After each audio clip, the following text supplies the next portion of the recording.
বাড়ি চলে গেছে। একটা কথা বলছুন, ওখানে গিয়ে আমি যারা বলছি ওরা সোনিয়া দা ধরো। আচ্ছা ভাই আমি তো এই টিফিনটা টাকা বলে তো হালকা যাও না খাইনি না তার আচ্ছা আমি আমি একটা কথা বলবো, তুই তো এখানে আছিস, আমি যাবো না ওখানে। আমি এই যাই এক্ষুনি বসলাম একটু বাবাজি দেখে লাগো এটাকে যে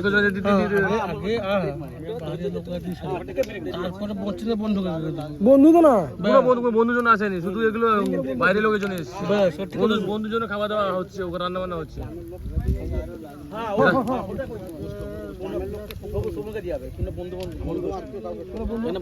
এখানে যে একটা বট গাছ হয়েছিল, বট গাছটা কোথায় গেল?